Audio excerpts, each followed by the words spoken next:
Laidą pristato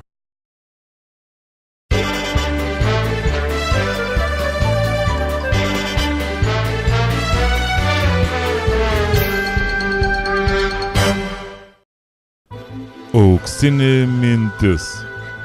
Jei dantų šepetėlis kažkodėl nelenda jums į burną, reiškia, tai ne dantų šepetėlis, o batų šepetys. Plačiau miestelio naujienas aptars Politikių klubas.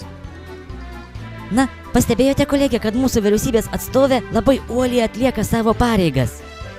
Kaip tai uoliai, paaiškinkit, prašau, nelabai supratau. Na, taip sakant, tik spėjo mieste sumažėti gyventojų, liko jų mažiau nei 100 000 ir taryba pasiekė vyriausybės atstovo raštas, kurio įpareigoja sumažinti merui ir jo pavaduotojai atlyginimus. Nu čia tai alumas ir operatyvumas, sveikinu. Tu tik pagalvok, kokia turi rusenti meilė širdie darbui ir tiems merams, kad taip skubėti jiems padėti apsispręsti, ką daryti. Nu, žinai, matas, kad meilė neišpasakyta, bet juk žmonės ir sako, kad iš meilėsgi, kitigi visokių kvailysčių pridara. Aha, ypač jeigu ta meilė yra akla. Taip tėva akla, o jeigu da be atsaka, tai tardom viškam tragedija.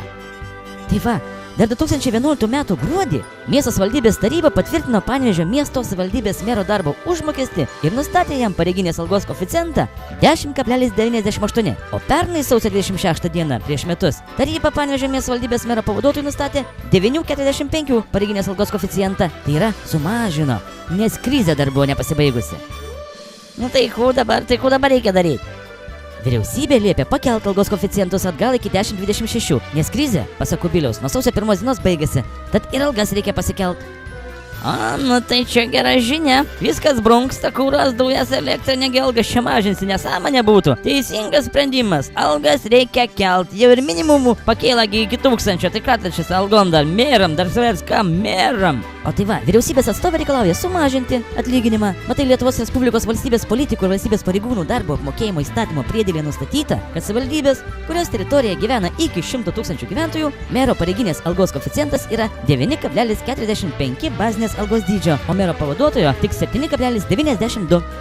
Ai, žinau, kur čia šuo pakastas. Taigi reikia didinti ne minimumų, o bazinį algų, va tada ir pakils merų ir vicemerų atlyginimai. Na taip, jūs teisi, bet kalba vyksta ne apie tai. Tiesiog jei taryba paskaičiuos, kad mieste gyvena tik 98 000, nors registruota 107 000 gyventojų, vadinasi, mero alga mažės, o jeigu žiūrės nuo registruotų, tada atlyginimas pakils.